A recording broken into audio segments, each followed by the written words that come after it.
Let's look at Leviticus chapter 6. Look at verse 3. Well, if they find lost property and lie about it, or if they swear falsely about any such sin that people may commit. Here is the whole issue about truth and duty of care. Some people talk about buyer beware. In other words, I don't care if you buy and it has a problem with you, don't come back to me. You are the one who bought it. The word of God seems to be saying no. We have duty of care, not to harm others, not to do things that would create a problem for them.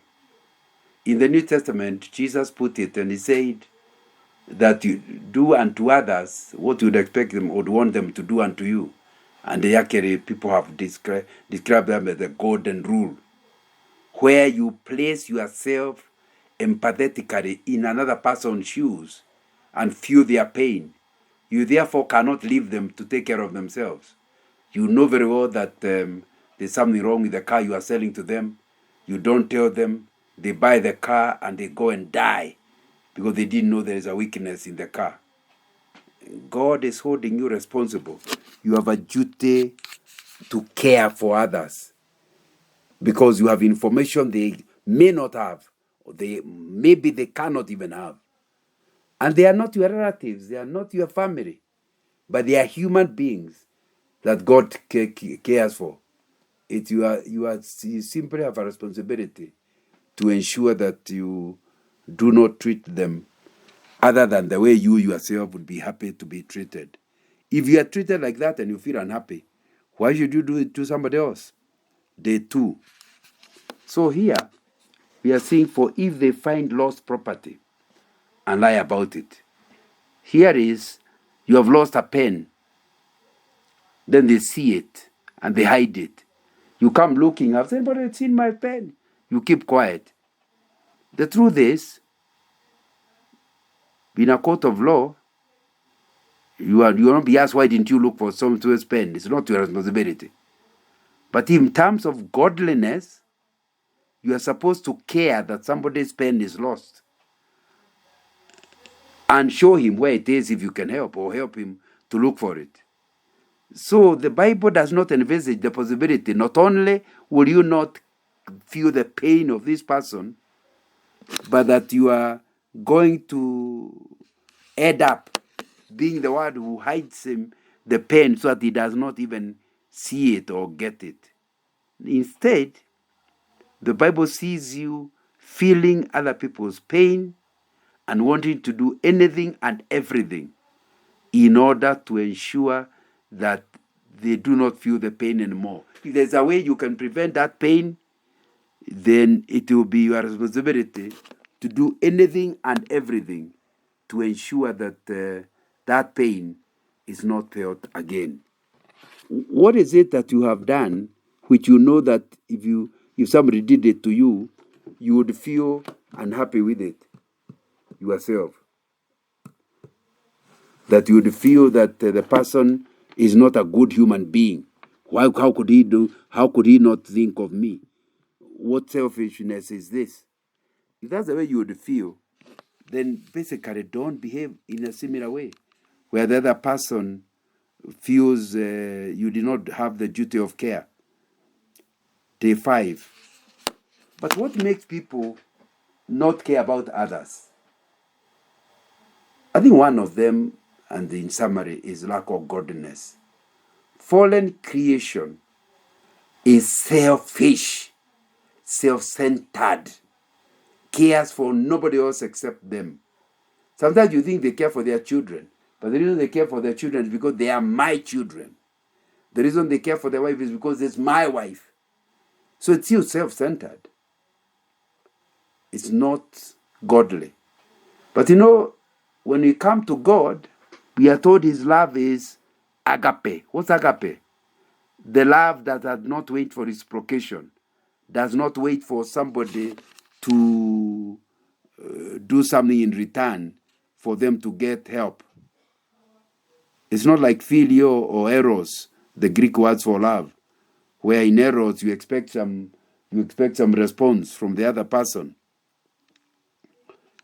My friend, if you're a godly person, then you'll have agape. You love people even if they don't love you. You love people even if they themselves do not help you. Maybe if they found your pen, they would hide it. But you don't do that because you don't think down. You give them an example how they can pull up. So you therefore act like God and care for others, including the ones who do not care at all. You know, the Bible tells us, for God so loved the world. Which world? Evil world, rotten world, rebellious people, but he still loved them. And that's exactly what you are supposed to be doing also, if you really are setting the example and following the example of Jesus Christ. Day 4. So we are talking about the duty to care and asking ourselves, why do people not seem to care for their friends, for their non-friends, for human beings? Bin Adam, somebody, we all come from Adam. How come we don't care for one another? Sometimes it's not even people far away. You find when the parents die, the children are fighting over the property. They do not feel like, you are my brother, you can take it. I can do without it. No. Everybody, even the very rich ones, they still want to grab against the siblings that are not even rich. They do not feel responsible for what happens to them. Yet it's not even their property. They do not work for it. It has nothing to do with them. It is not their property. Your parents' property are not your property. Yet people fight it and do not want their brothers to get it. I think you need to understand that is when you act like that, you are just confirming that you are not a godly person, that you don't have agape with you, that you only love people when you know you can get something out of them, but you don't want to love people where you get nothing in return. So if you have agape, you will not see these problems you are finding in families and clans, people fighting.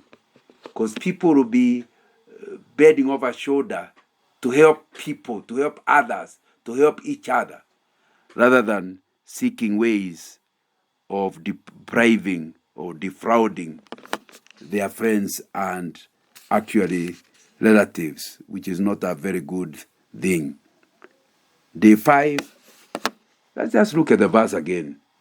Leviticus chapter 6, verse 3. If they find lost property and lie about it. But those are not the only people who don't care about others. If they swear falsely about such sin that people may commit. For swearing falsely, it's true, and you know it is not true. You don't mind that the person will make a decision on the basis of the information you have given them, and because of that information, they may end up ruining their business, ruining their families, or even ruining their lives. Or because they believed you. Because you have truth of God. My guy. Now, that's the way in my local village, people say, when you see somebody swearing, there is a possibility that he might not be telling the truth. Or he regularly tells lies.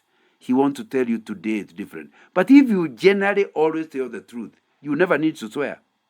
Because people take you seriously.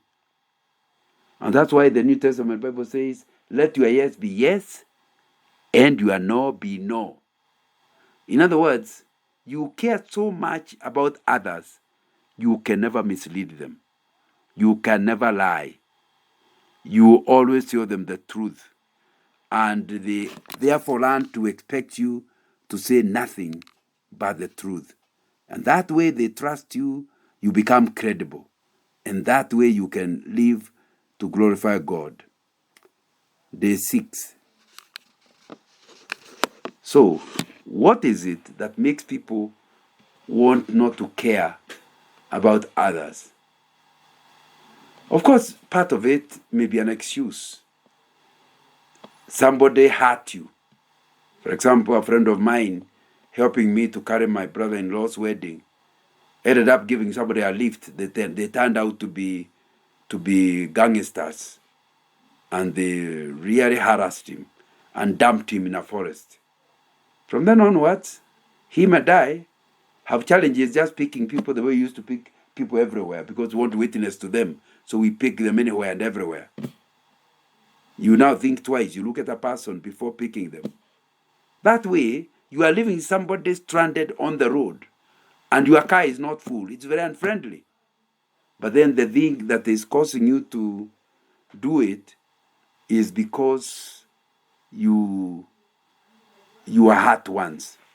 I know a church where I preached for 25 years, and it all started by giving somebody a lift. Coming from Nakuru, gave somebody a lift, and he turned out to be a pastor of an Anglican church called All Saints Lemuru. And he said, from the discussions, he was a young man, I'm trying to witness to him, turned out he is saved. Then he tells me, I even know you. He have heard your sermon, blah, blah, blah. Of course, me, I thought I was seeing him for the first time. But that door of being helpful to him opened a door for ministry for the next number of decades. And I got new friends in that place. You need to understand, caring about others, not so that you get anything out of it, may sometimes turn out to be useful. Ever heard of the saying, take care of strangers? Some took in strangers and they turned out to be angels. Day 7. So the verse is saying, or if they find lost property and lie about it, or if they swear falsely about any such sin people may commit, when they sin any of these ways and realize their guilt, they must return what they have stolen or taken by extortion, what was entrusted to them, or lost property they found. In other words, you need to accept that it's not just an error, not to care about others and deprive them, and they end up losing their property because of you. It's not just enough to be sorry. It is also important to have restitution. That's what we are learning from the Old Testament. Just to emphasize how critical. In fact, in the Old Testament, if you took my 1,000, you added 20%, so you gave me 1,000, maybe 1,200 or whatever.